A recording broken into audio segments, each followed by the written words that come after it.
उन्होंने उनकी आराधना की। तपस्या से वरुण देवता प्रसन्न हो गए और प्रकट हो गए। बोलो वरुण देवता महाराज की। और यही वरुण देवता सिंधी जाति में झूलेलाल भगवान बन के आते हैं। आयो लाल सबई चो। और सिंधियों के ये कुल देवता माने गए, इसलिए हर कार्य में झूलेलाल कलश रखते हैं। ये झूलेलाल भगवान है, वरुण देवता है और यही झूलेलाल है। इसलिए झूलेलाल की आराधना भी जल और अग्नि के अंदर होती है।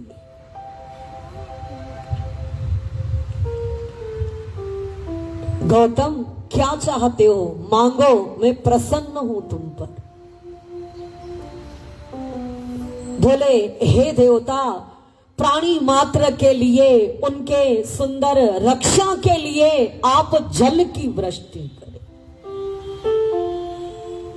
मुनीश्वर ये संभव नहीं होगा,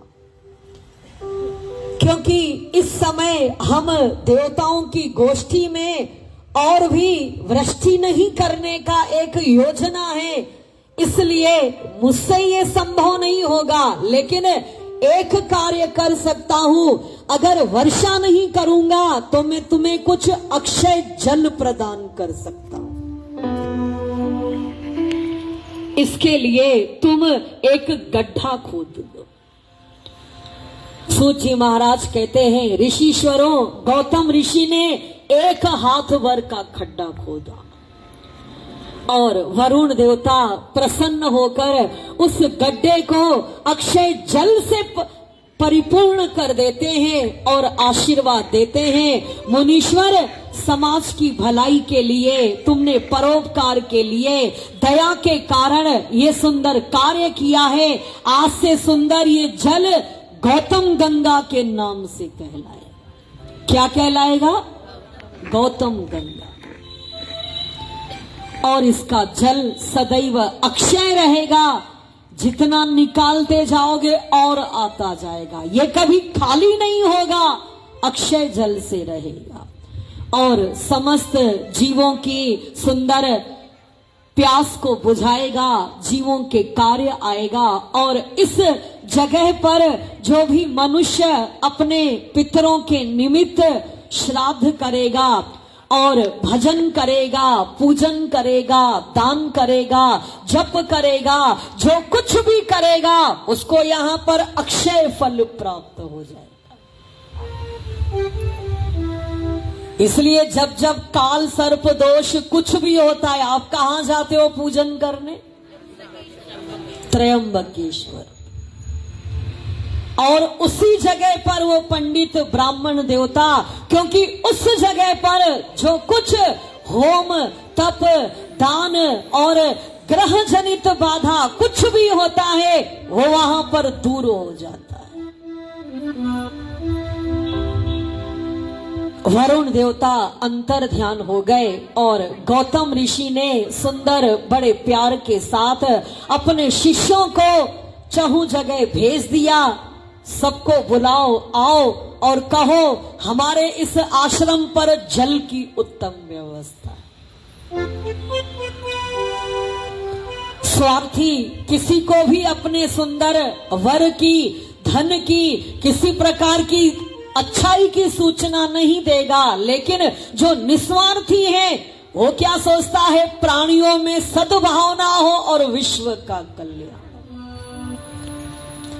इसलिए ही धर्म की जय होती है। प्राणी को अगर रोटी अच्छी मिलेगी, जल अच्छा मिलेगा, उसको समय समय पर वृष्टि, गर्मी, ठंड, अन्न सब अच्छा मिलेगा, तो प्राणी क्या करेंगे? धर्म ही धर्म करें। गौतम ऋषि बड़े ही निष्कामी हैं, निस्वार्थी हैं और सब आने लगे। उन्होंने कई कई दूर तक धान को बो दिया, गेहूं को बो दिया, जौ को बो दिया, यज्ञ करने लगे। सुंदर गौशाला हो गई, हर तरह से जप होने लगा, पूजन होने लगा, यज्ञ होने लगा। और शौनक आदि ऋषिश्वर, कई ब्राह्मण, सहस्त्रों ब्राह्मण परिवार सहित वहां आके निवास बनाने लगे। सभी जीव मात्र वहां आने लगे, पशु पक्षी वहां आने लगे और सुंदर उस समय पर सारे ही उस क्षेत्र के अंदर मानो स्वर्ग ही स्वर्ग चल गया।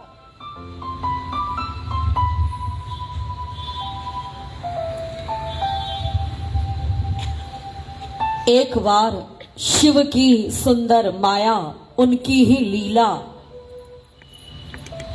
गौतम ऋषि के शिष्य सुंदर जल भरने के लिए उस गड्ढे में गए। इधर ब्राह्मणों के पुत्र आए तो पहले हम भरेंगे, पहले हम भरेंगे, विवाद छिड़ गया और अहिल्या जी आती हैं, ब्राह्मण पत्नियां आती हैं और जरा सा विवाद उसने बहुत बड़ा रूप धारण कर लिया। ब्राह्मण की स्त्रियां क्रोधित होकर अपने घर पर आई और ब्राह्मण देवता को उन्होंने हर तरह से कुटिल चाल चल करके गलत गलत बात बताई। कैसे भी करके आप गौतम ऋषि को अहिल्या के समेत इस शहर से बाहर निकलवा दो। सारे ही ब्राह्मण स्त्रियों के वश, क्योंकि इसलिए वर्जित किया गया, हर पुरुष को चाहिए वो स्त्री की बात को गले से न लगावे, सुने जरूर वो और सुने, उसका निदान करें, लेकिन उस बात को बहुत गहराई के साथ विचार करें, अच्छा क्या है और बुरा क्या है। आज पुरुष समाज, ये एक कलयुग का दोष है, घर घर के अंदर स्त्री का राज होगा। जो आप पहले सुन चुके हैं, घरों के अंदर स्त्रियों का राज्य होगा। स्त्री अपने ही विचारधारा से अपने घर के कार्य करेगी, स्त्री जो चाहे वो करेगी और पुरुष एक मरकट के समान उसके सामने नाचता रहेगा। क्योंकि पुरुष कौन है? वो शांत प्रकृति का है। चल भैया, अगर हमारे घर की नारी को इसमें ही मजा आता है तो चलो नाच लेते हैं। सारे ही ब्राह्मण उन अपनी पत्नियों के मोह के वश उन्होंने सोचा क्या करें, तो सारे ही ब्राह्मण गणेश जी की आराधना करने। किसकी आराधना? गणेश जी की आराधना। और उन्होंने सुंदर गणेश जी का मंत्र पढ़ा, बड़े प्यार के साथ सुंदर उनकी आराधना किया, उनकी आरती किया। वक्रतुंड महाकाय सूर्यकोटि समप्रभा निर्विघ्नं कुरु मे देव सर्व कार्येषु सर्वदा। हे विघ्नों के हरण करने वाले, हे सुंदर शिव और शिवा के पुत्र, हमारे प्रार्थना को स्वीकार करें और हमें दर्शन दें। और भगवान गणेश प्रसन्न हो गए और गणेश भगवान प्रकट हो गए। बोले गजानंद महाराज की, गजानंद महाराज की। जब प्रकट हो गए तो बोला मांगो। जब कहा मांगो तो ब्राह्मणों ने कहा, हे गणेश बप्पा, आप हमारे लिए उस कार्य को करें जिस कार्य को करने से गौतम ऋषि अपने परिवार सहित, अपने शिष्यों सहित यहां से निकाल दिए जाए। गणेश जी ने कहा, ये क्या मांग रहे हो? तप किया जाता है तो तपस्या के बदले शुभ फल मांगा जाता है, तुम तो अशुभ फल मांग रहे हो। बोले नहीं, हमको तो यही चाहिए आपसे। ध्यान दो ब्राह्मणों, अगर गौतम ऋषि का तुम लोग बुराई करोगे, अपकार करोगे, तो फिर प्रकृति नहीं छोड़ती है, वो बुराई करने वाले के साथ और बदला ले लिया करती। इसलिए ध्यान देना और सूझबूझ रखना। जो निष्पापी हैं, जो बड़े प्यार के साथ गुणवान है, उनका आप कभी भी बुरा मत चाहा कर। भले हैं, भले ही रहे। तुम उनका अपकार करने के लिए मुझसे प्रार्थना कर रहे हो, तुमको नहीं मालूम है उनका तो और अच्छा होगा, उनका तो और नाम बढ़ेगा, उनकी तो और भक्ति बढ़ेगी, उनका नाम युगों युगों तक कायम रहेगा। बोले नहीं, आप कुछ ऐसा काम करो कि वो परिवार सहित यहां से चले जाए।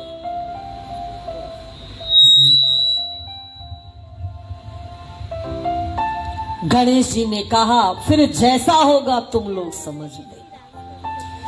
शौनक आदि ऋषिश्वरों तप के कारण गणेश जी उनके वश में हैं और उन्होंने दूसरे दिन एक माया का प्रभाव पड़ा, गाय का वेश बना, दुबली पतली गाय गौतम जी के उस सुंदर खेत में आई और धान और जौ को खाने लगी।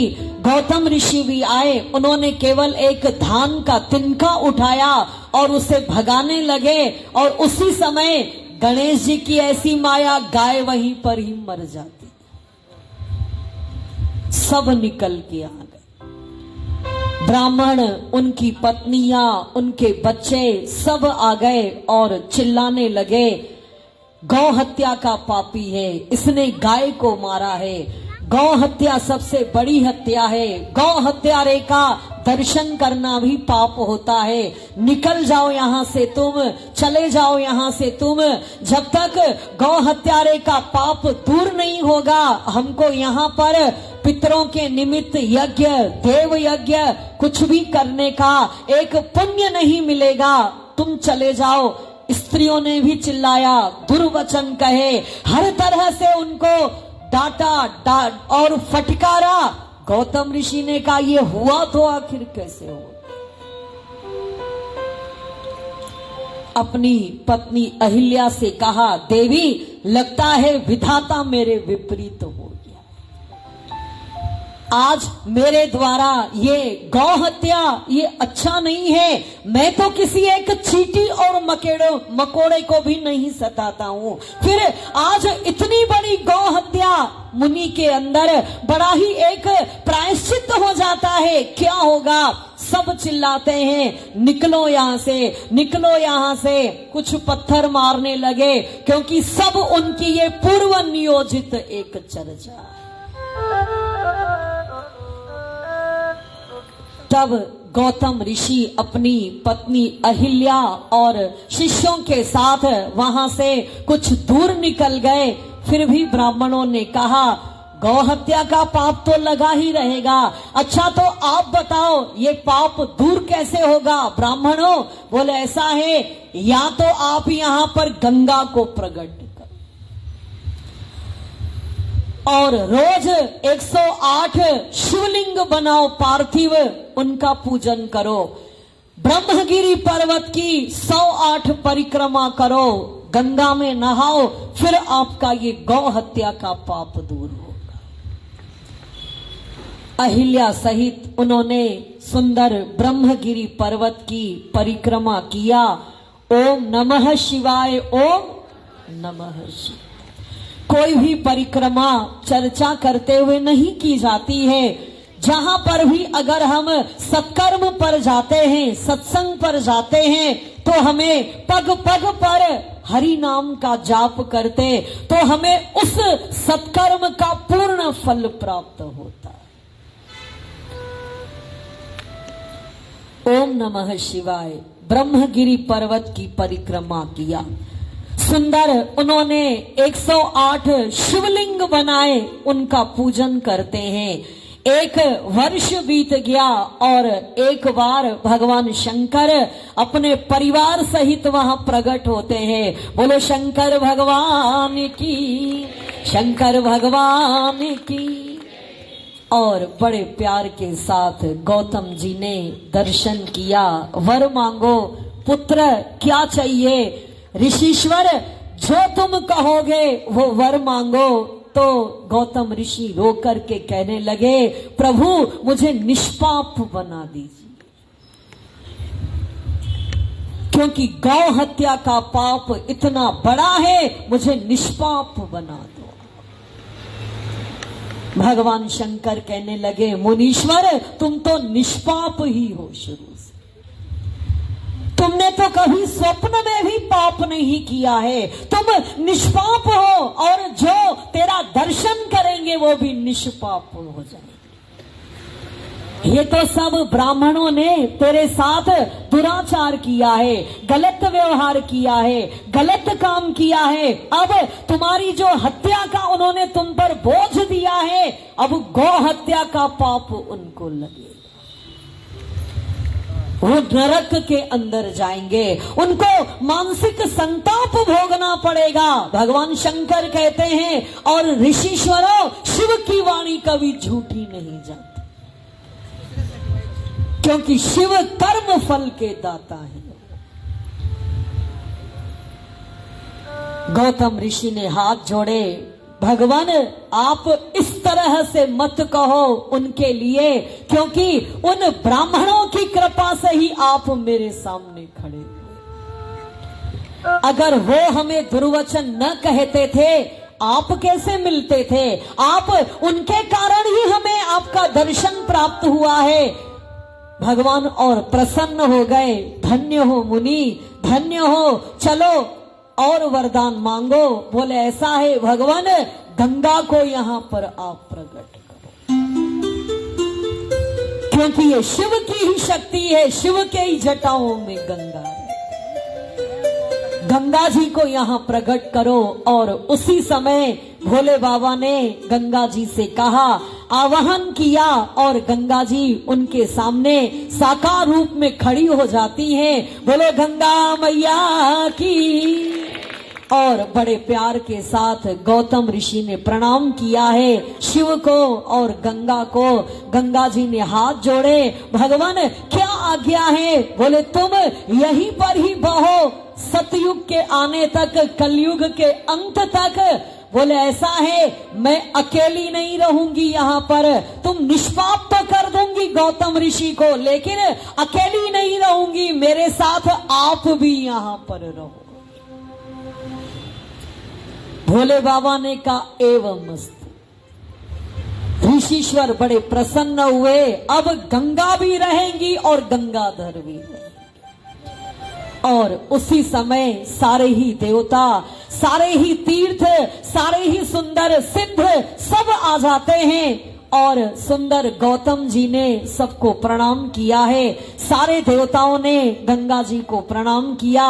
गंगा जी ने कहा, देवताओं हम भी यहाँ रहेंगे, भोलेनाथ भी यहाँ रहेंगे, आप सब देवता। बोले ऐसा है, 11 साल के बाद जब सूर्य बड़े प्यार के साथ सिंह राशि पर बृहस्पति आएंगे तो 12वें साल में कुंभ मेला लगेगा यहाँ। और 12वें साल में हम सारे ही देवता, तंत्र मंत्र तीर्थ विद्याधर सिद्ध गंधर्व सब आएंगे माता, और 1 महीना आपकी गोद में रहेंगे। और उस 1 महीने में जो हमारे तीर्थ धामों पर जाएगा उनको कोई फल प्राप्त नहीं होगा, क्योंकि हम सब आपके सुंदर श्री चरणों में आएंगे 11 साल के बाद। इसलिए आपको मालूम होगा जो कुंभ मेला कहां पर लगता है? नासिक में। दूसरा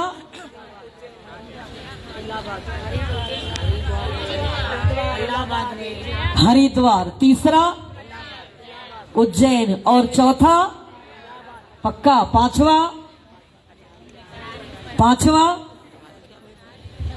पांचवा यहाँ पे जहां सत्संग लगता है वहां पे।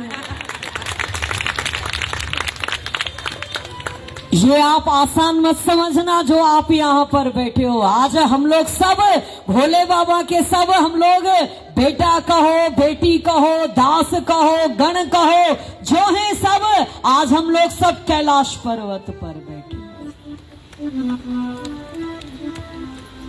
जहां जहां भगवान का कीर्तन होता है, भगवान कहते हैं न मैं तीर्थों में रहता हूँ, न योगियों के हृदय में रहता हूँ, न वैकुंठ लोक में रहता हूँ, मैं कहाँ रहता हूँ? जहां जहां मेरे भक्त मेरा कीर्तन करते।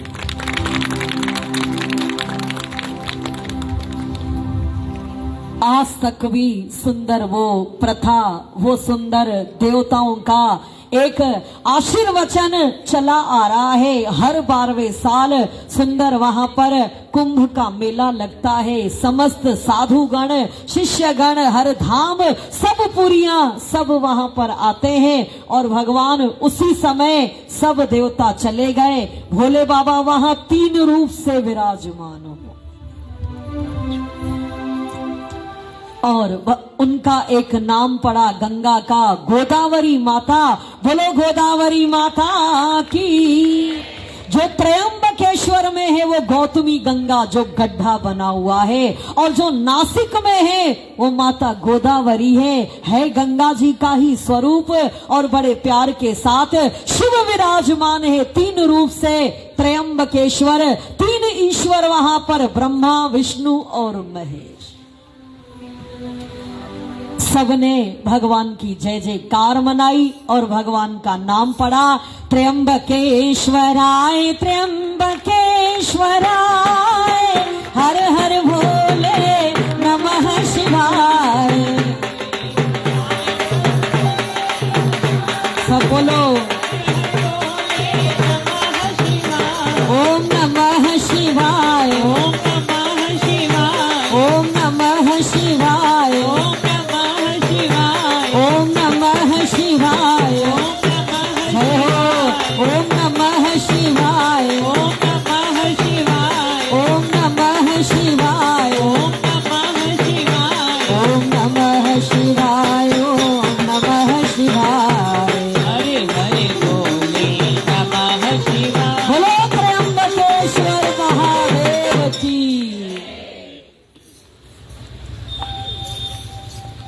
सुंदर अगला ज्योतिर्लिंग है नवा वैद्यनाथेश्वर महादेव,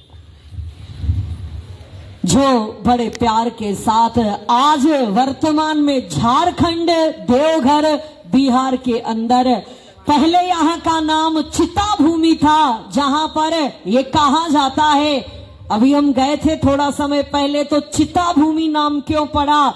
सती के बाकी शरीर को भगवान ने वहां पर जलाया था जाकर, इसलिए इसका पुराना नाम चिता भूमि है और नया नाम बिहार में देवघर के अंदर वैद्यनाथेश्वर महादेव, जो वैद्य के समान सुंदर भक्तों की काया को निरोगी बना दिया करते। त्र्यंबकेश्वर का सुंदर दर्शन करने से, स्पर्श करने से, उन पर अभिषेक करने से मनुष्य के सारे पाप, संताप, दोष सब समाप्त होते हैं। और वैद्यनाथेश्वर महादेव सुंदर बड़े प्यार के साथ रावण के ये भगवान कहलाते हैं। किसके? रावण के। रावण की तो एक ही गलती थी कि पर स्त्रियों का वो दीवाना था, बाकी रावण के अंदर 99 गुण थे और कूट कूट करके भरे थे। बल, बुद्धि, भक्ति, शक्ति, एक उसका दोष था क्योंकि राक्षस पराये धन और पराई स्त्री की ओर ज्यादा देखते, इसलिए रावण ने मरते मरते कहा था राम से, बोले राम ये मत समझना कि तुम रावण को मार दिया, तुम एक रावण को मारोगे और कलयुग में घर घर के अंदर रावण हो जाए। क्यों? क्योंकि कलयुग के लोग होंगे ही ऐसे ही, पुरुष पराई स्त्रियों को देखेगा, अपनी नारी घर में रहेगी और नारी पराये पुरुषों को देखती रहेगी और हर किसकी मनोरथी पराये धन की ओर रही। अरे अपना खाके तो मर जाओ अच्छी तरह से, दूसरों के धन की ओर क्या देखना हम लोग। लेकिन कलयुगी लोगों का ये दोष है, इसलिए घर घर के अंदर रावण बैठा हुआ है। बड़े ही प्यार के साथ सुंदर रावण ने भोले बाबा को प्रसन्न करने के लिए हिमालय पर उसने कई हजार वर्ष तप किया, बाबा नहीं प्रकट हुए। फिर उन्होंने एक गड्ढा बना करके उसमें अग्नि स्थापन किया और बाहर पंच अग्नियों में गर्मी में अपना आग में बैठता था और ठंड में कपड़े उतार करके बैठता था, तप करता था, और वर्षा में वो अपना भीगता रहता था। इस तरह उसने कई वर्ष तक साधना की। लेकिन शौनक आदि ऋषीश्वरों बाबा नहीं प्रकट हुआ। तब फिर उसने अपनी तपस्या को और कठिन किया। जो गड्ढे में उसने आग जलाई, एक एक सर काट के उसमें होम करने, तप करता, एक अपना सर होम करता। उसने अपने सुंदर 9 सर होम कर डाले। 10 सिरों वाला रावण अब एक सर बचा। उसी समय जैसे ही काटने को उद्यत हुआ, भगवान शंकर प्रकट हो गए। बोलो भोले बाबा की। और रावण की ओर देखा, रावण ने प्रणाम किया, उनके सरों को पुनः उन्होंने यथावत जोड़ दिया और स्पर्श करके उनको बल प्रदान किया और बड़े प्यार के साथ कहा, बोलो रावण क्या चाहते हो? बोले ऐसा है, आप इतने अच्छे हो, क्योंकि भोले बाबा तो सत्य है, ज्ञान है और अनंत। कल आपने देखा था सत्यम शिवम सुंदरम, शिव के जैसा कोई सुंदर नहीं। वो तो बाबा है। जब वो अपने मौज में रहते हैं तो भूत प्रेत नाग लपटाए रहते हैं, और जब उनका जो सौम्य स्वरूप है वो सारी त्रिलोकी को आकर्षित करने वाला है। रावण ने जब भोले बाबा का दर्शन किया, बड़े प्रसन्न हो गए और विचार किया, ये बाबा तो मेरे लंका में रहने के लायक, और अगर ये मेरे साथ रहेंगे मेरे सब काम हो जाएंगे। बोले मांगो पुत्र। बोले ऐसा है बाबा, मेरा बहुत दिल है आप मेरे साथ लंका नगरी की ओर चले, मेरे साथ रहो, मेरे पास रहो। भोले बाबा ने सुना, विचार किया, इस पापी के साथ कौन रहेगा? चूंकि तपस्या किया है तो वर देना ही है, लेकिन इस पापी के साथ कौन रहेगा? भोले बाबा ने कहा, अच्छा चलो एक काम करो। उन्होंने अपने हाथ से शिवलिंग दिया, ये लो रावण, इसको तुम लेकर के जाओ।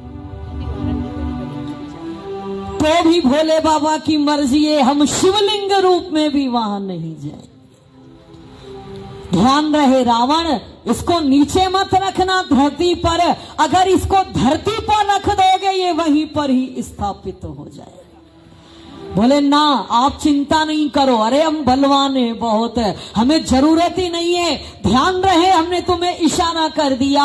बोले ठीक है। और रावण भगवान शंकर के शिवलिंग को लेकर आगे बढ़ा। जब समुद्र के किनारे आया, उसको अचानक शिव की ऐसी लीला, उसको लघु शंका का विचार आता है। वो रोक ही नहीं पाए लघु शंका। बहुत उसने प्रयास किया, सारे ही संसार को जीतने वाला रावण आज लघु शंका को जीत नहीं पा रहा। भोले बाबा ने कहा, इधर भगवान विष्णु से, आप किसी न किसी रूप में जाकर के अब हमारी रक्षा करो, हम उसके घर में नहीं जाने वाले। और भगवान विष्णु उस समय छोटे से ग्वाले का वेश बनाकर आते हैं, खड़े हैं समुद्र किनारे। रावण ने बुलाया, ऐ बालक। बोले जी। बोले ऐसा है, केवल एक घड़ी तुम इस ज्योतिर्लिंग को पकड़ो और हम लघु शंका करके। बोले भारी बहुत है, जल्दी आना। बोले हम जल्दी आ जाएंगे।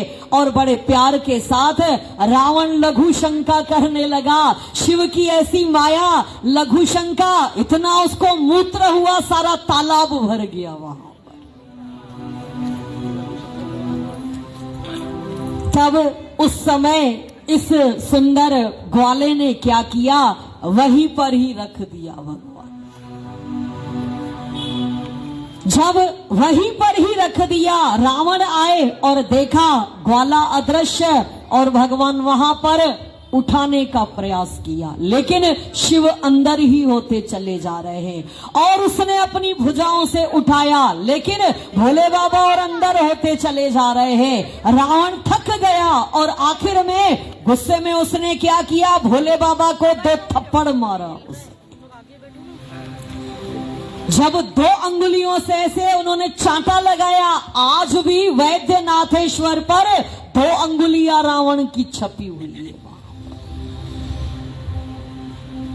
लेकिन बाबा अपनी जगह स्थिर हो गए उस चिता भूमि के पास में, सुंदर देवघर में, और भगवान वहां से रावण आगे की ओर चला गया। और जैसे ही रावण चला गया, शौनक आदि ऋषीश्वरों सारे ही देवता आते हैं और दिव्य उस हीरकमय सुंदर शिवलिंग को देखते। सबने उनका पूजन किया और बड़े प्यार के साथ सारे ही देवताओं ने अभिषेक पूजन करके कहा, यहाँ पर आपका नाम प्रसिद्ध होगा, वैद्यनाथेश्वर महादेव। और देवताओं ने स्तुति किया, वैद्यनाथेश्वराय वैद्यनाथेश्वराय, हर हर भोले नमः शिवाय।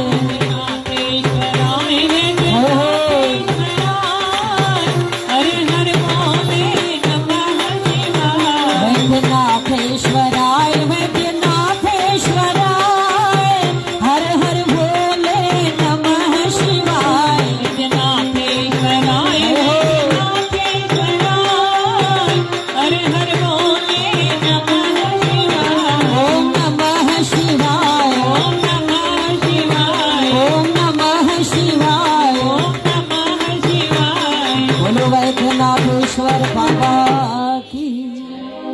और भोले बाबा सुंदर आज भी ज्योतिर्लिंग प्रभु का वो है जो रोग और हर तरह से जो प्राणी के बाधा तत्व हमारे जीवन में है, सुंदर वैद्यनाथ बाबा वैद्य बन करके उनको स्वस्थ करते। बड़े ही प्यार के साथ सुंदर अब आगे का ज्योतिर्लिंग है, सभी बड़े प्यार के साथ नागेश्वर भगवान दारूका वन के अंदर, जहां आपने सुना सौराष्ट्र में सोमनाथ, वहीं से ही कुछ 100 किलोमीटर की दूरी पर दारूका सुंदर वन है। वहीं पर ही भोले बाबा और माता पार्वती नागेश्वर और नागेश्वरी रूप से विराजमान। बड़े ही प्यार के साथ दारूका नाम की एक राक्षसी है, उस राक्षसी ने अपने सुंदर तप से माता पार्वती को प्रसन्न किया। जब माता प्रसन्न हो गई तो वो राक्षसी माता की सुंदर छाया में अपने परिवार सहित दारूका वन के अंदर रहती। उसके पति का नाम है दारूक, उनका नाम है राक्षसी का दारूका। और माता पार्वती का जो ये सुंदर विशाल ये सहस्त्र योजन में फैला हुआ वन, पश्चिमी तट पर बड़े प्यार के साथ ये वन समुद्र किनारे पश्चिमी तट पर माता पार्वती हर प्रकार का सुखद ये वन। दारूका से कहा, जाओ तुम परिवार सहित इस वन के अंदर रह करके इसकी सेवा करो। लेकिन राक्षसों का परिवार जीवों को त्रास देता था। सारे ही जीव घबरा करके परेशान होकर सब मनुष्य और वह मुनि के पास आते और अपनी उन्होंने दुखद गाथा सुनाई। तो और वह ऋषि तपस्वी थे, उन्होंने ये श्राप दे दिया, आज के बाद जो भी इस जगह की पृथ्वी पर जीव को मारेगा, अधर्म करेगा, प्राणियों का नाश करेगा, गलत काम करेगा, वो राक्षस उसी समय समाप्त हो जाएगा। जब उस मुनीश्वर का ये श्राप दारूका ने सुना तो सब भयभीत हो जाते। देवताओं ने आक्रमण कर दिया, कई राक्षसों को समाप्त कर दिया, क्योंकि पृथ्वी पर जो आएगा वो दग्ध हो जाएगा। तब दारुका ने अपने पति दारुक सहित, उसको ये सिद्धि प्राप्त थी, उस वन को उड़ा करके वो कहीं भी ले जा सकती थी। दारुका राक्षसी उस वन को उड़ा करके समुद्र के अंदर लेकर के, और जल के अंदर उस वन में रहकर वो फिर राक्षस पापाचार ही करते हैं, फिर पाप करने लगे। जो भी उस जल में स्नान करते हैं, जो भी वहां पर घूमने के लिए आते हैं, जो नावों में सैर करते हैं, और एक बार 100 लोगों का झुंड नावों पर बैठकर सैर करने के लिए गया। राक्षसों ने सबको पकड़ लिया और कैद कर दिया। उन जो सभी लोगों का जो एक नेता था, वो बड़ा जवान था, उसका नाम था सुप्रिय। वो क्या था? वो भोले बाबा का भक्त था। उसका नियम था त्रिपुंड लगाना, भस्म लगाना, रुद्राक्ष धारण करना, शिव मंत्रों का जाप करना, क्योंकि ये मोक्ष के साधन है। त्रिपुंड लगाना, भस्म लगाना और सुंदर रुद्राक्ष धारण करना, शिव नाम का जाप करना, ये सब मोक्ष के हित। जब कारागार में उसको डाल दिया गया और सभी लोगों के साथ उसने कहा, चिंता मत करो, भोले बाबा बैठे हुए हैं हमारे। भोले बाबा को प्रसन्न करने के लिए तुम सभी लोग जाप करो, प्रभु को बुलाओ, प्रभु को फरियाद करो, उनसे प्रार्थना करो, जप करो, तप करो। और उसने सभी लोगों को शिव के भजन के अंदर लगा दिया और भोले बाबा से प्रार्थना करता है, भोले बाबा फरियाद मेरी सुन के भोलेनाथ चले आना, फरियाद मेरी सुन के भोलेनाथ चले आना। जय हो, नित ध्यान धरूं तेरा, बिगड़ी तो बना देना। नित ध्यान धरूं तेरा, सब बोलो,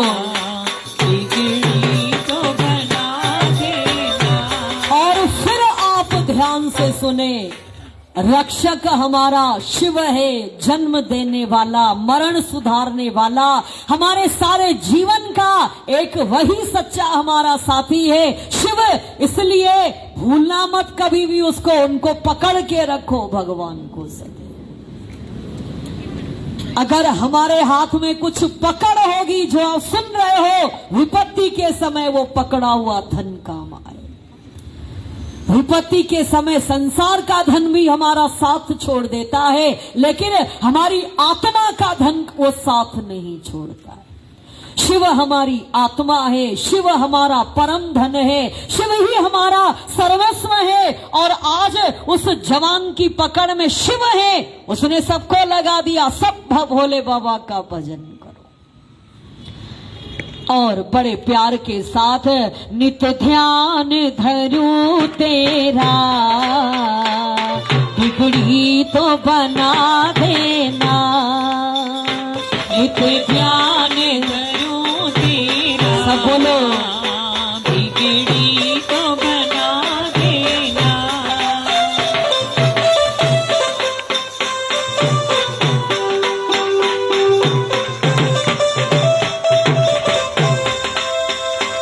तुम्हें अपना समझ कर मैं फरियाद सुनाता हूँ।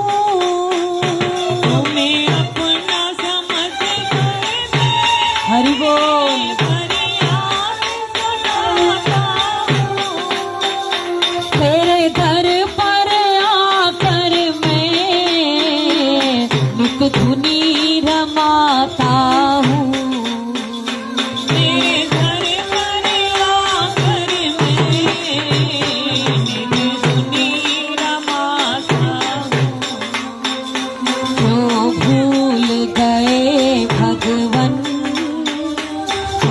समझ के बेगाना क्यों बोल गए भगवन, मुझे समझ के बेगाना।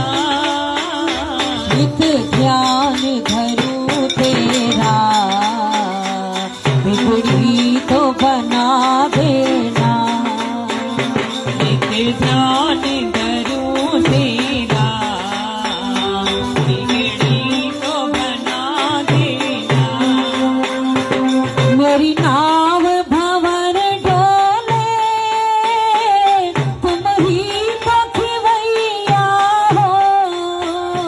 मेरी नाव भंवर डोले, जय हो। तुम ही तो खिवैया हो।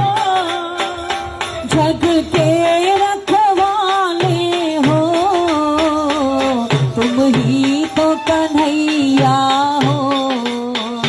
जग के रखवाले हो, तुम ही तो कन्हैया हो। अब मेहर करो बाबा, सुन के मेरा अफसाना। अब मेहर करो बाबा, सुन के मेरा अफसाना। हित ध्यान धरूं तेरा, बिगड़ी तो बना देना। नित ध्यान धरूं तेरा, बिगड़ी तो बना देना।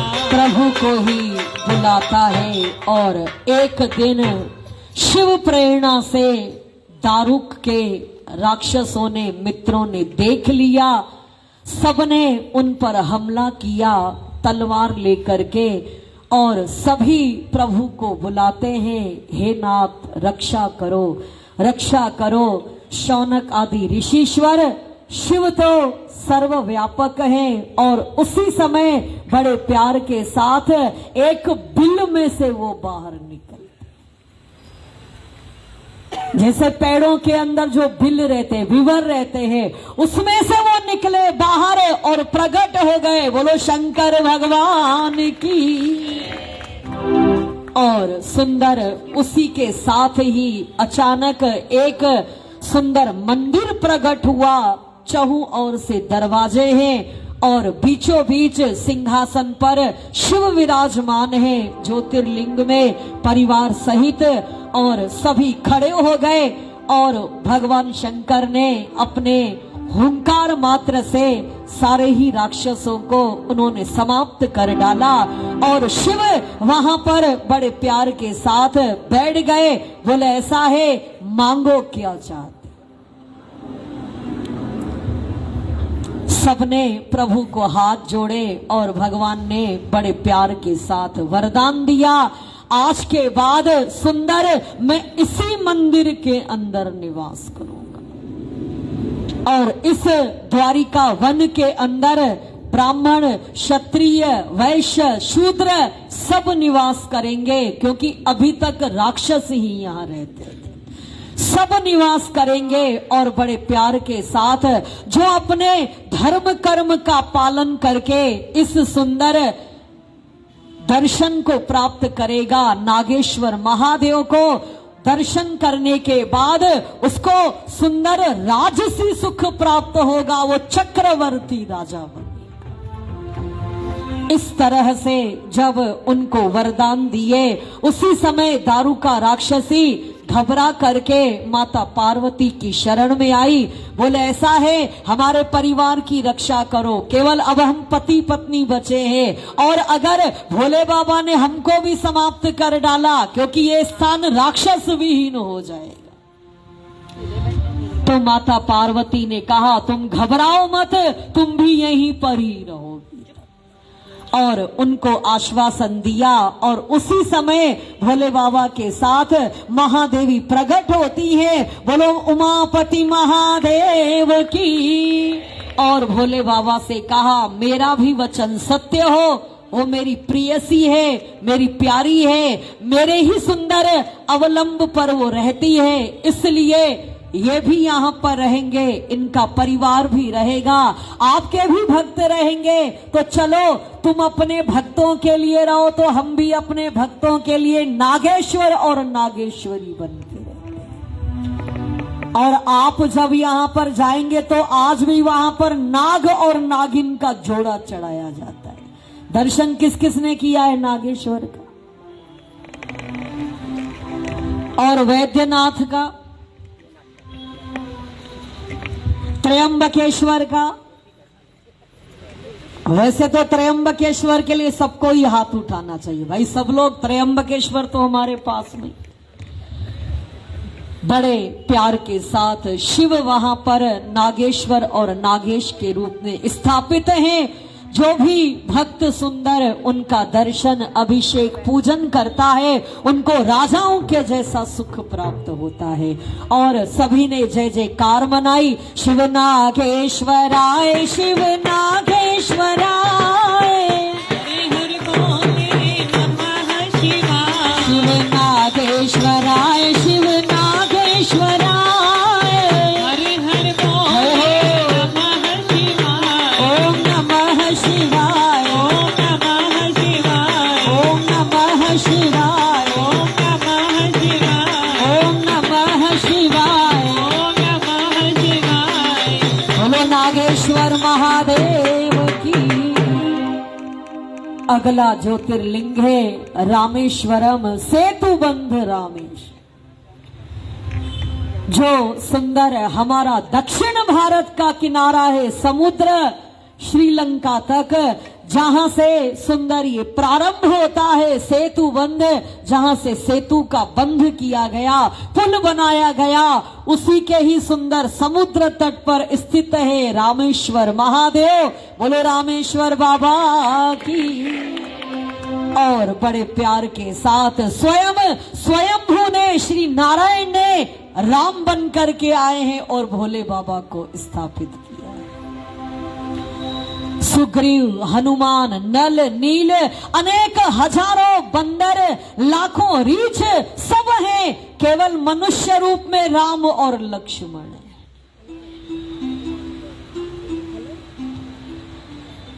इसने विशाल समुद्र को पार कैसे? राम जी विचार कर रहे हैं और वहां पहुंचे हैं। प्यास लगी है, पानी चाहिए। सब उस समय वहां पर उन्होंने देखा समुद्र का खारा जल है, सबने अपना अपना कुआं खोदा। इसलिए आज भी रामेश्वर भगवान के वहां पर परिसर में मीठे जल के कुएं हैं। नल कुआं, नील का कुआं, जामवन का कुआं, अंगद का कुआं, सबके वहां से मीठे मीठे पानी निकले हुए। और राम जी के लिए जल लेकर के आते, जल नहीं पिया उन्होंने। जैसे ही जल को हाथ में लिया और याद आई, पहले भोले बाबा की हम पूजन कर लेते। और साक्षात प्रभु श्री राम ने वहीं पर ही पार्थिव ज्योतिर्लिंग बनाया है। हनुमान जी गए हैं लेने, लेकिन वापस नहीं आए हैं। और पंडितों ने कहा मुहूर्त है, उन्होंने बालूका का ही सुंदर शिवलिंग बनाया और ब्राह्मणों ने विधि विधान के साथ भगवान से पूजन करवाया है। और वहीं पर ही भगवान शंकर प्रकट हो गए। बोलो शिव भगवान की। भगवान राम ने कहा इसका नाम होगा रामेश्वर, जो राम का ईश्वर है वो रहा। भोले बाबा ने कहा नहीं, ये नाम नहीं होगा, राम जिनका ईश्वर है वो यहाँ पर रहेगा। मतलब राम ने कहा इधर आप रहोगे, भोले बाबा ने कहा इधर मेरा गुरु राम रहेगा। फिर आप सुने, राम जिनका ईश्वर है वो रामेश्वर, राम के जो ईश्वर है वो रामेश्वर। राम के गुरु हैं भोले बाबा और भोले बाबा के गुरु हैं भगवान राम। अब भाई विवाद छिड़ गया, कौन यहाँ पे रहेगा? देवताओं ने कहा दोनों ही यहाँ पर रहेंगे। इसलिए रामेश्वर धाम धाम भी कहलाता है और ज्योतिर्लिंग भी कहलाता है। द्वारिका धाम, जगन्नाथ धाम, बद्रीनाथ धाम और चौथा धाम कौन सा है? रामेश्वर धाम, जहां पर शिव भी विराजमान है और हरि भी विराजमान है। और प्रभु भोलेनाथ ने खूब उनको, राम जाओ तुम विजयी बनोगे, रावण को हरा दोगे, सेतु बंध बांधो, और बड़े प्यार के साथ उनको आशीर्वाद दिया है। इसलिए हर मनुष्य जीवन में कहीं बड़ा है और कहीं पर वो छोटा होता है। श्री नारायण से सारी सृष्टि चलती है, लेकिन वो भी शिव को प्रणाम करते हैं, शिव उनसे बड़े हैं, और कहीं कहीं पर शिव उनको प्रणाम करते हैं। इसलिए कभी ये मत अपने आप को इतना फ्लेक्सिबल बनाओ, हम छोटे भी हैं और बड़े भी हैं, हम मोटे भी हैं, हम पतले भी हैं, हम अच्छे भी हैं, हम बुरे भी हैं। अपने आप को ऐसे सांचे में मत साध लिया करो, हम बस धनवान ही हैं केवल, हम बहुत बड़े हैं, हम विद्यावान हैं, हम सेवाधारी हैं, हम तपस्वी हैं, हम जपी हैं, तपी हैं। अपने सांचे को इस तरह कठिन मत बना डालो। जीवन एक रबड़ के जैसे बनाओ, खींचा तो बढ़ गया, छोड़ दिया तो सिकुड़ गया, फिर खींचा फिर छोड़ा, इसलिए मजा रहेगा जीवन की। और सुंदर प्रभु श्री राम ने भोले बाबा को प्रणाम किया है, आशीर्वाद लिया है, विजय का आशीर्वाद मिला। और राम जब रावण को मारकर पुष्पक विमान से वापस लौटे हैं, रामेश्वरम पर उतरे हैं, और सीता सहित उन्होंने रामेश्वर का उन्होंने दर्शन किया है, अभिषेक किया है, और ये कहा जो रामेश्वरम पर गंगा जल चढ़ाएगा उसको सायुज्य, सामीप्य और सारूप्य मुक्ति प्राप्त होगी। जो रामेश्वर का दर्शन करेगा उसके सारे पाप समाप्त हो जाएंगे। इस तरह से सुंदर ये वरदान रामेश्वरम भगवान को है। सब देवताओं ने सब आज तक जय जयकार मनाते हैं, शिव रामेश्वराय, शिव रामेश्वराय। सब बोलो शिव रामेश्वराय, शिव रामेश्वराय। हरे हर बोले नमः शिवाय, ओम नमः शिवाय, ओम नमः शिवाय, ओम नमः शिवाय, ओम नमः शिवाय, ओम नमः शिवाय। ओम नमः शिवाय। बोलो रामेश्वर बाबा की। और बड़े प्यार के साथ 12वां ज्योतिर्लिंग है सुंदर घुश्मेश्वर महादेव, जो कि बड़े प्यार के साथ शिवालय उस क्षेत्र का नाम है। आज के अगर सुंदर हम लोग शब्दों में कहें तो आप देखेंगे औरंगाबाद के पास में, या तो शिरडी के रास्ते में शनि शिंगणापुर के आगे 60 किलोमीटर की दूरी पर,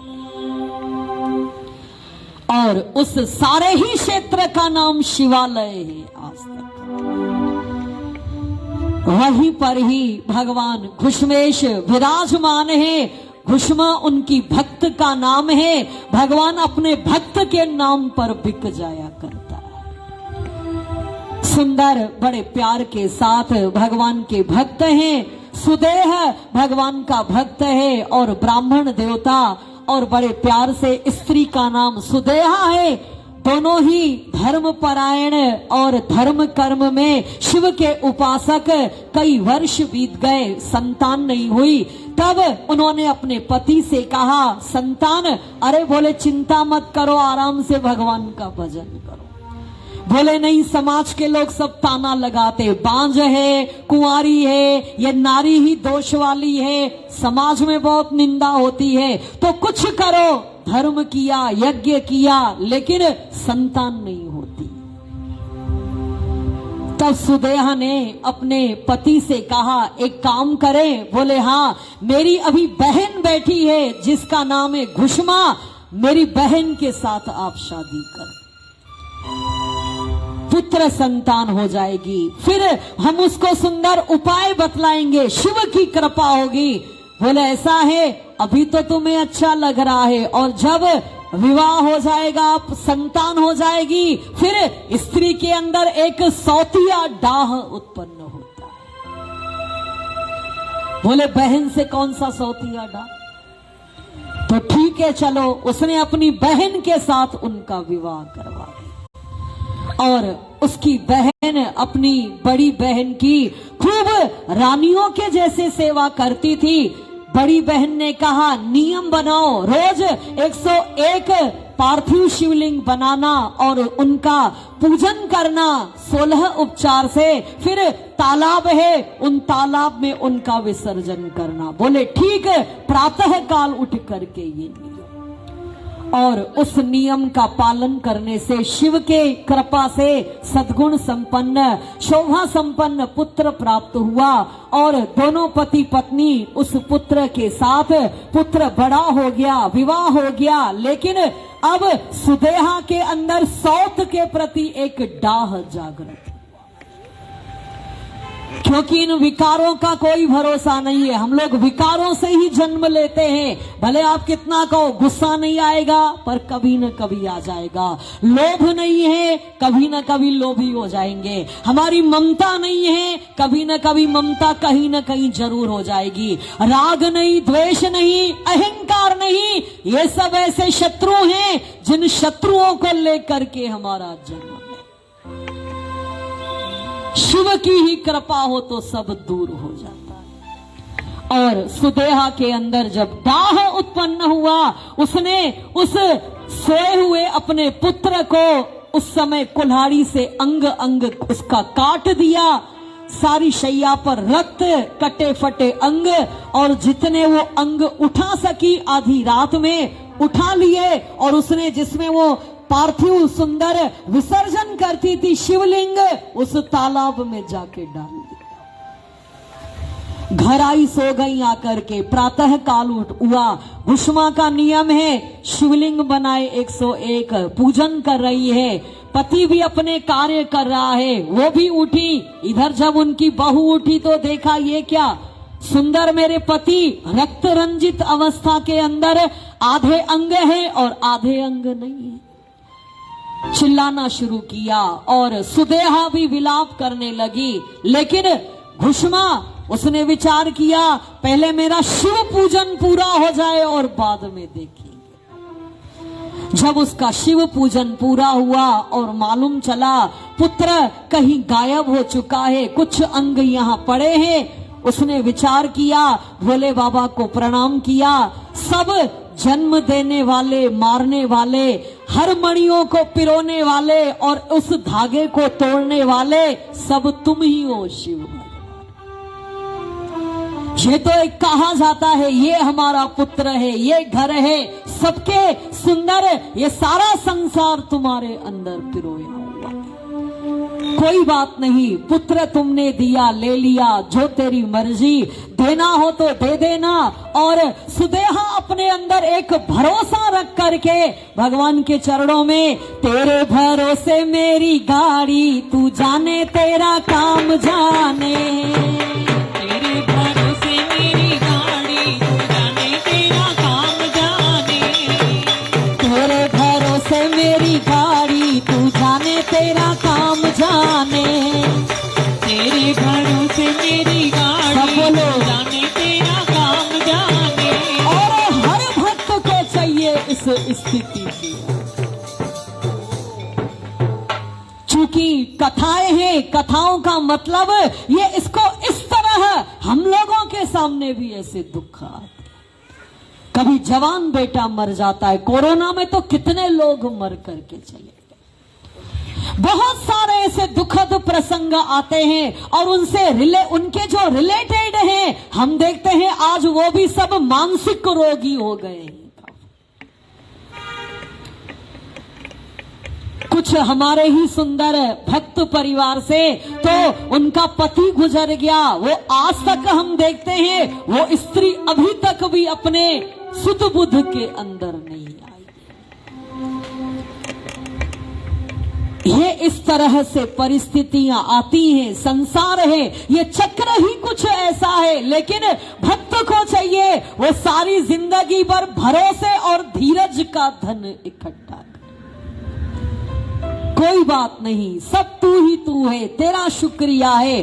और सुंदर घुष्मा बड़े प्यार के साथ शिव को आराधना करने के लिए, तेरे भरोसे मेरी गाड़ी, तू जाने तेरा काम जाने। तेरे भरोसे मेरी गाड़ी, तू जाने तेरा काम जाने। छोड़ दिया सब भार तुम्ही पर, छोड़ दिया सब भार तुम्हीं पर। जीत तुम्ही पर, हार तुम्ही पर, जीत तुम्हीं पर, हार तुम्हीं पर। जीत तुम्ही पर, हार तुम्ही पर। जीत तुम्हीं पर, हार तुम्हीं पर। हरि बोल अब तो आस तिहारी, तू जाने तेरा काम जाने। अब तो आस तिहारी, तू जाने तेरा काम जाने। तेरे भरोसे मेरी गाड़ी, तू जाने तेरा काम जाने। तेरे भरोसे मेरी गाड़ी, तू जाने तेरा काम जाने। और शिव के चरणों में ही वो दुखद समय समर्पित करके सारे ही सुंदर शिवलिंगों को विसर्जन करने गई। उस तालाब में जैसे ही विसर्जन करके पीछे की ओर मुड़ी, क्या देखा? उनका वहीं पर ही बालक खड़ा हुआ है। बोलो शंकर भगवान की। और जब देखा मेरा बेटा, ये तो मेरा बेटा खड़ा हुआ। सम अवस्था में रहकर अपने पुत्र को देखा और शिव को उन्होंने प्रणाम किया। उसी समय सुंदर उस तालाब से जो आलय हो चुका था, शिव का स्थान, भोले बाबा प्रकट होते हैं। बोलो शंकर भगवान की। और बड़े प्यार से कहा, देवी प्रसन्न हूं, क्या चाहती हो तुम? बोले ऐसा है भगवान, सब आपका ही आशीर्वाद। बोले ऐसा है, तेरी बहन को तो इस त्रिशूल से पक्का मारूंगा। तू भक्त है, तू ज्ञानी है, तू एक धैर्यवान है, लेकिन तेरी बहन के अंदर सौतिया डाह, उसने इसको समाप्त किया है। अब तेरी बहन को जरूर मारेंगे त्रिशूल से। भोले बाबा आप वरदान देने के लिए आए हैं। बोले हाँ, तो ये वरदान दो, आप मेरी बहन की रक्षा करो। उनकी रक्षा करोगे आप? क्यों? बोले अरे उसने कितना तुमको दुख दिया तेरे बच्चे को। बोले ऐसा है भगवान, आपकी ही वाणी है, बुराई करने वालों का सदैव भला चाहा करो। जो अपकार करता है उनका उपकार करो। अपकार का बदला ज्ञानी अपकार से नहीं देते हैं, वो मौन होकर के उपकार से दिया करते हैं। इसलिए मेरी बहन, और भगवान मेरी बहन के कारण ही तो आप मुझे मिले। भगवान और प्रसन्न हो गए बड़े प्यार के साथ। क्या चाहती हो? चलो वरदान मांगो। बोले भगवान अब आप यहीं पर ही स्थापित हो जाओ। घुष्मा नाम मेरा है, आप मेरे नाम से यहाँ स्थापित हो जाएं। और भगवान शंकर वहीं पर ज्योतिर्लिंग रूप में घुष्मेश्वर महादेव के नाम से स्थापित हो जाते हैं। और ये जो आलय है, तालाब, मेरा ये आलय परिवार ये बन गया है। अब इसका नाम शिवालय होगा। और बड़े प्यार के साथ आशीर्वाद है, तेरे घर में 101 पीढ़ी तक बेटे ही बेटे होंगे। कब तक? 101 पीढ़ी। भाई आज तक तो 7 पीढ़ियां सुनते हैं कि इसके घर में 3 पीढ़ी से बेटे हैं, 4 पीढ़ी से लड़कियां हैं। भगवान ने तो आशीर्वाद दिया, तेरे घर में 101 पीढ़ी तक बेटे ही बेटों का जन्म होगा। और सब तेरे पीढ़ियों के पुत्र उदार होंगे, सुंदर उनको स्त्रियां मिलेंगी, शिव भक्त होंगे, गुणवान होंगे, अतुल धन मिलेगा उनको, और आखिरी में उनको मोक्ष की प्राप्ति होगी। इस तरह से घुष्मा के नाम से भी स्थापित हो गए। उनके 101 पीढ़ियों को भी उन्होंने आशीर्वाद दे दिया। अब आप बताओ, घर के लोग अच्छे हैं कि भोले बाबा अच्छे हैं? घर के लोग तो जिंदा जिंदा ही एक दूसरे को छोड़ देते हैं। चलो भाई, बूढ़ा हो गया, ये है 60 साल का हो गया तो हम लोग क्या बोलते, सठिया गया है। बूढ़ा हो गया है ना, बोलता रहता है, बूढ़ी हो गई ना कुछ कहती रहती है, सठिया गए हैं, बच्चे हो गए हैं, ये हो गए हैं। ये तो हम लोग हैं, जिंदे जी एक दूसरे को हट जाते हैं, लेकिन भोले बाबा है, क्या बात है, भक्त के नाम पर बिक जाया करते। और घुष्मेश्वर नाम महादेव के नाम से कई आशीर्वाद दिए। उसी समय सुदेहा आती है, ब्राह्मण देवता आते हैं। सुदेहा ने जब उस बच्चे को जिंदा देखा, अपनी बहन से क्षमा मांगती है, क्षमा करना, इसको मैंने ही मारा था, और प्रायश्चित करती हैं, क्योंकि पश्चाताप करने से बड़े पाप दूर हो जाते हैं। गलतियां प्राणी मात्र से होती है, हम लोग सब गलतियों के ही पुतले हैं, लेकिन गलती हो जाए, गलती को पकड़कर फिर उसका प्रायश्चित करना, वो दोष तब दूर हो जाता है। और उसने प्रायश्चित किया, और बड़े प्यार के साथ ब्राह्मण ने, सुदेहा ने और सुंदर घुष्मा ने उस सुंदर भगवान की सुंदर परिक्रमा किया, और बड़े प्यार के साथ सभी लोग आज तक उसको बुलाते हैं, शिव घुष्मेश्वराय, शिव घुष्मेश्वराय, हर हर भोले नमः शिवाय। जय हो, जय हो, ओम नमः शिवाय, ओम नमः शिवाय, ओम नमः शिवाय, ओम नमः शिवाय। बोलो घुष्मेश्वर महादेव की। इस तरह ये 12 ज्योतिर्लिंग, ये 12 जगह हमारे इस विश्व में ऐसी हैं जहां शिव परिवार सहित साक्षात रूप से विराजमान। सोमेश्वर महादेव, नागेश्वर महादेव, महाकालेश्वर महादेव, ओंकारेश्वर महादेव, त्रयंबकेश्वर महादेव, भीमाशंकर महादेव, रामेश्वरम महादेव, केदारेश्वर महादेव, विश्वेश्वर महादेव, वैद्यनाथेश्वर महादेव, मल्लिकार्जुन महादेव और घुष्मेश्वर महादेव। जो सुबह और शाम इन 12 ज्योतिर्लिंगों का स्मरण करता है शिव के सम्मुख, या ऐसे भी 7 जन्म के पाप खत्म हो जाते हैं। भले 12 ज्योतिर्लिंग भगवान की। और बड़े प्यार के साथ शौनक आदि ऋषिश्वर बड़े प्रसन्न हैं, मुनीश्वर बड़ा आनंद आया। अब हमने सुना है एक ऐसा शिवलिंग है बड़े प्यार से हिमालय पर, जो सुंदर प्रसिद्ध है, हरिकेश भगवान। हरिकेश शिवलिंग उनका नाम है, उसकी आप गाथा सुनाइए। बड़े प्यार के साथ सुंदर सूत जी महाराज कहते हैं, हरिकेश भगवान मतलब साक्षात नारायण भगवान ने ही भगवान शंकर को वहां पूजन किया। किस तरह से सारे ही देवताओं ने परास्त कर दिया, दैत्यों ने देवताओं को। तब विष्णु भगवान के अस्त्र शस्त्र भी फेल हो गए, तो विष्णु भगवान दौड़ करके हिमालय पर्वत पर आते और सुंदर वहां पर उन्होंने ज्योतिर्लिंग बनाया, शिवलिंग बनाया और उपासना करने लगे। उनका रोज का नियम था, उन्होंने उसका नाम रखा, आपका नाम है हरिकेश महादेव, क्योंकि हरि आप ईश्वर की पूजन कर रहा है। और उनका नियम है रोज 1000 कमल के फूल शिव सहस्त्र नाम के द्वारा उन पर चढ़ाते। हर नाम के द्वारा एक फूल चढ़ाया, शिव नाम एक फूल चढ़ाया, सनातन फिर फूल चढ़ाया, ओम विश्वेश्वराय फिर फूल चढ़ाया। 1000 फूल से 1000 नाम लेते।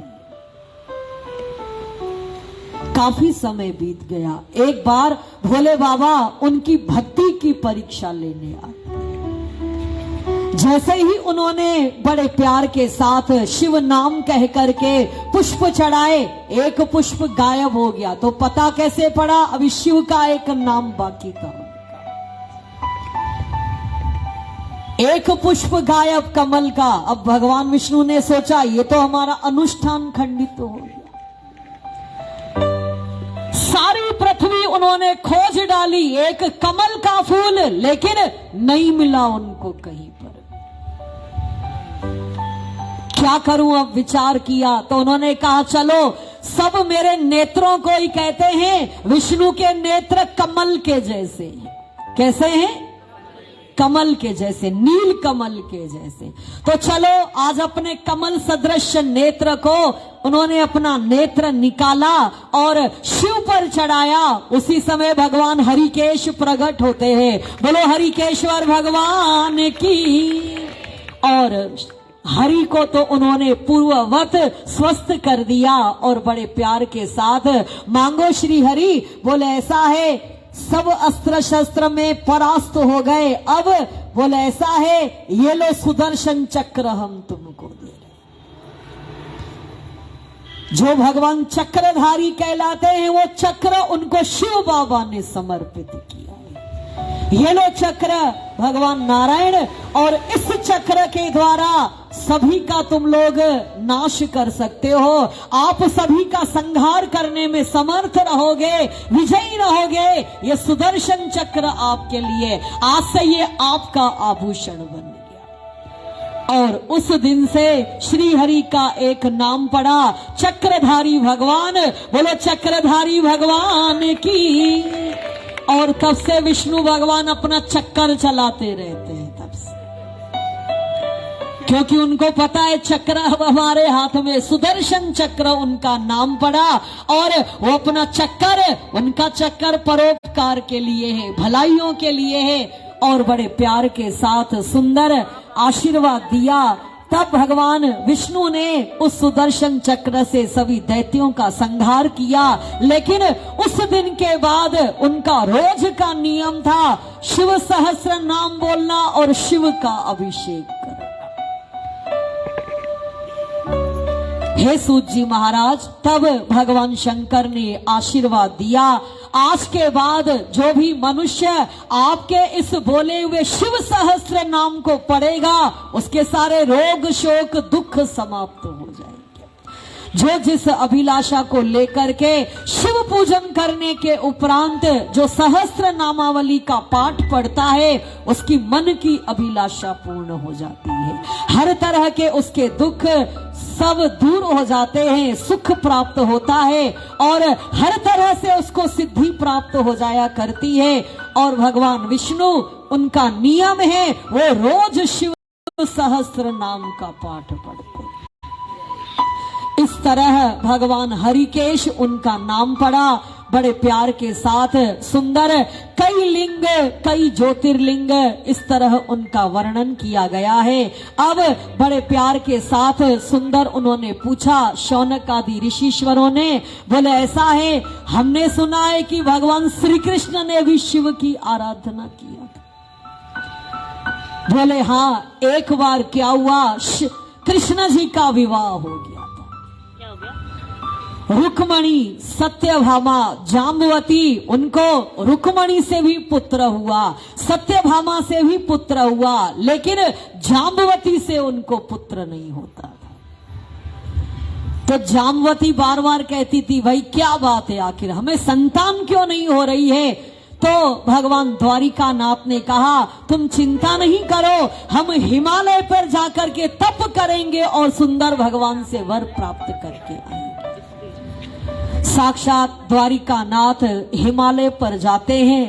एक जगह पर उपमन्यु बैठे हैं जो शिव के समान ही प्रतीत हो रहे हैं। रुद्राक्ष धारण किए हुए हैं, त्रिपुंड लगाए हुए हैं, शिव के जैसे ही सुंदर उनकी जटाएं हैं। अनेक ऋषीश्वर वहां बैठे हैं। द्वारिका नाथ ने प्रणाम किया जाकर और अपने दिल की बात बतलाई तो उपमन्यु ने कहा, हे द्वारिका नाथ, ये तो आप सब कुछ जानने वाले हो, मुझे आप सुंदर यश के दिलाने के लिए आप पूछ रहे हो। आप आगे चले जाओ, भगवान शंकर का शिवलिंग बनाओ, पूजन करो, पाशुपत व्रत रखो और शिव की कृपा से आपको जरूर संतान।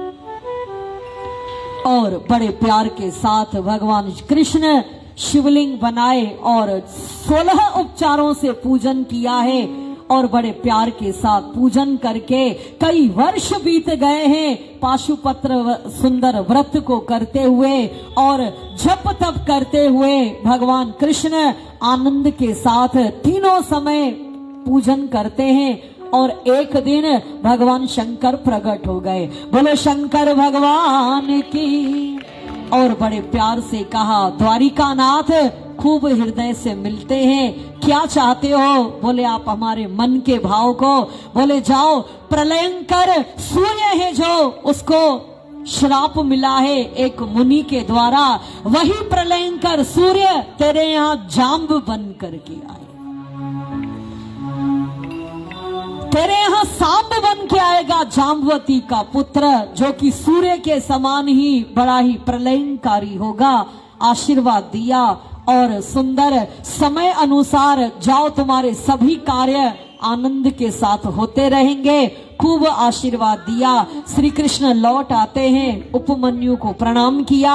आपके आशीर्वाद से शिव बाबा ने सब हमको वरदान दे दिए और पुनः द्वारिका लौट आए। समय अनुसार उनको हर रानियों से पुत्र संतान प्राप्त हुआ। इस तरह बड़े प्यार के साथ शिव की आराधना शौनक आदि ऋषीश्वर कहते हैं। अब आप ये बतलाओ, शिव को कौन कौन से व्रत प्रिय है? शिव अनादि है, शिव भोले बाबा है, जल्दी ही प्रसन्न हो जाते हैं, लेकिन विधान के अनुसार भगवान शंकर को सोमवार का व्रत प्रिय है। कौन सा व्रत है? सोमवार का व्रत। और कृष्ण पक्ष की चतुर्दशी तिथि जो कि शिवरात्रि कहलाती है, वो भगवान को बहुत प्रिय है। शुक्ल पक्ष की त्रयोदशी तिथियां वो भोले बाबा को बहुत प्रिय है। और इसके साथ साथ महाशिवरात्रि का व्रत वो भगवान को बहुत प्रिय है। बहुत सारे लोग अनुष्ठान करते हैं। चतुर्दशी जो कि छोटी शिवरात्रि है, महाशिवरात्रि बड़ी है, 1 साल का अनुष्ठान लेते हैं। शिवरात्रि के दिन चारों प्रहर पूजन किया जाता है। बोले ऐसा है ऋषीश्वरों, इस शिवरात्रि पर जो प्रहर पूजन करता है उसकी मन इच्छा भगवान पूरी करते हैं। अगर पापी से भी पापी अगर महाशिवरात्रि के दिन हर प्रहर का पूजन करता है, उसके सारे पाप तत्काल दूर हो जाते। कोई इतिहास सुनाए, बड़े प्यार के साथ संक्षिप्त में इतिहास सुने। एक शिकारी है भील, उसका नाम है गुरु ध्रुव। वन में शिकार खेलता रहता है, मृगों को पकड़ता है, फिर घर ले जाता है, मृग पकाकर घर के लोग खाते हैं और सारा दिन चोरी हिंसा करता है। एक दिन महाशिवरात्रि का दिन आए, तब गुरुद्रोह उसके घर में उसके माता पिता ने, बच्चों ने, पत्नी ने कहा भूख लगी है, कुछ घर में नहीं, कुछ लेकर के आना। पत्नी ने कहा ऐसे मत आना। बोले ठीक है। गया जंगल में शिकार करने लगा, कोई भी उसे नहीं मिला। शाम हो गई, उसने विचार किया कोई मुझे भोजन तो मिला ही नहीं है।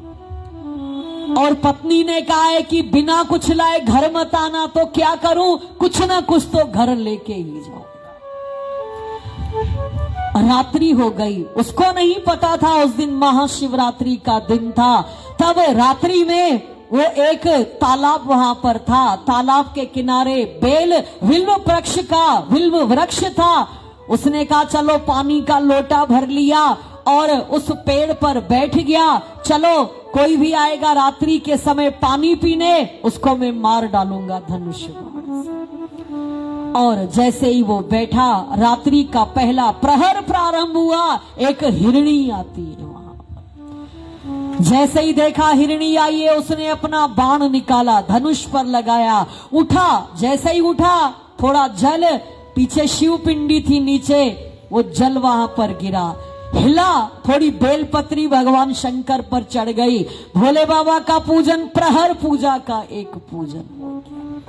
और सुंदर उसी समय जैसे ही बाण ताना, उस हिरणी ने कहा, क्या चाहते हो? तुम्हें मारकर अपने घर वालों का पेट भरूंगा। अभी नहीं, मुझे पहले अपने घर में जाने दो, मेरे बच्चे मेरी प्रतीक्षा करें और सत्य कह रही हूं मैं जरूर आऊंगी। बोले चलो जाओ, आ जाना। पुनः दूसरा प्रहर आया और उस सुंदर दूसरी हिरणी आती है। फिर उठा, बाण का संधान करने लगा। फिर उसके उठने से हलचल हुई, जल गिरा और शिव पिंडी पर चढ़ा और कुछ बेलपत्र भी चढ़ गए। जैसे ही उसने बाण का संधान करना चाहा, हिरणी ने कहा, मुझे मार रहे हो? बोले हाँ। बोले ऐसा है, अभी मत मारो, मैं 2 घंटे में तुम्हारे पास आ गई, क्योंकि मेरे पति मेरी प्रतीक्षा कर रहे होंगे। बोले तुम्हारे जैसा? बोले ऐसा है, सत्य पर ये संसार खड़ा है, मैं जरूर आऊंगी, वचन देती हूं। बोले ठीक, जाओ। दूसरा प्रहर भी बीत गया, प्रतीक्षा करते करते वो भी भूखा प्यासा है। तीसरा प्रहर आया, उसने देखा आवाज आ रही है, एक हिरण आ जाता है वहां। फिर थोड़ा हिला, उसके हिलने से जल फिर चढ़ा। तीसरे प्रहर का पूजन। फिर कुछ बिल्व पत्र चढ़े शिव पिंडी पर और जैसे ही बाण चढ़ाने लगा, हिरण ने कहा, अभी मुझे मत मारो, मैं थोड़ी देर के बाद तुम्हारे पास आऊंगा। बोले तेरे जैसा पहले 2 भी कह के गए। बोले उनकी बात अलग होगी, लेकिन मैं सत्य धर्म का पालन करता हूं, मैं अवश्य आऊंगा, नहीं तो मुझे पाप ही पाप जीवन में लगेगा। बोले तेरे जैसा उपदेश पहले भी 2 करके गए हैं। बोले नहीं, मैं सही कह रहा हूं, मैं अवश्य आऊंगा। और हिरण भी विदा हुआ और चौथा प्रहर प्रारंभ हुआ। प्रतीक्षा करता है, तीनों में से एक तो कोई पक्का आएगा। जैसे ही चौथा प्रहर प्रारंभ हुआ, क्या देखा? सबके सब परिवार आ गया है। एक हिरणी, दूसरी हिरणी, हिरण, उनके बच्चे। अरे बोले ये क्या सारा परिवार आ गया? बोले हाँ, सब अड़ गए इस धर्म पर। मैंने इसको वचन दिया, मैंने वचन दिया, मैंने वचन दिया। बच्चों ने कहा, जब माता पिता जा रहे हैं मरने, तो हम जी करके क्या करेंगे? इसलिए सारा परिवार आया है। वो फिर हिला, चलो इनको मारे। जैसे ही उसने संधान करना चाहा, फिर जल गिरा, बेलपत्र गिरे। शौनक आदि ऋषिश्वरों, उस महाशिवरात्रि के दिन शिव की कृपा बरसती है, उसके सारे पाप खत्म हो जाते हैं।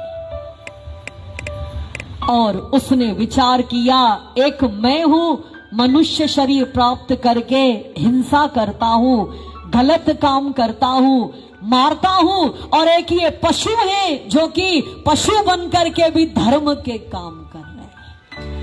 उसके अंदर प्रायश्चित आया, पूरी उसकी जीवन की एक पिक्चर सामने आ गई। पाप ही पाप, गलत कर्म, अत्याचार ही अत्याचार। हे शिव, मेरे पापों का शमन किस तरह होगा? और जैसे ही नीचे उतरा, उतर करके उन हिरणियों से कहा, जाओ अपने घर, अब मुझे तुम नहीं चाहिए। और जैसे ही उतरा, शिव पिंडी को देखा, भगवान वहां से प्रकट हो जाते। बोलो भोले शंकर भगवान की। उसने देखा, बोले भोले बाबा रॉन्ग नंबर पे आ गए हो,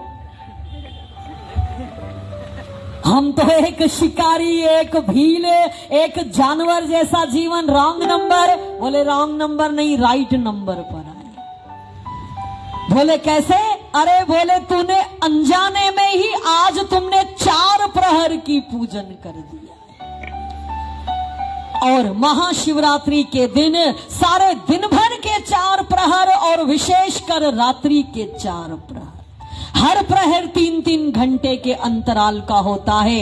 हर प्रहर का पूजन अलग अलग धाराओं से, अलग अलग पकवानों से, अलग अलग पुष्पों से, अगर कुछ नहीं भाव से भी अगर आप, इसलिए शिव की रात्रि जागने का एक विधान है। तूने तो मेरी आज चारों प्रहर की पूजा कर लिया है। और भगवान वहां पर बैठ गए, उस भक्त को सौम्य रूप से दर्शन दिया, वो खूब प्रसन्न हो गया। तुमने मुझे पूजन से खुश कर दिया, आशीर्वाद देता हूं, अब तुम श्रृंगवेरपुर के राजा गुहराज राजा बनो।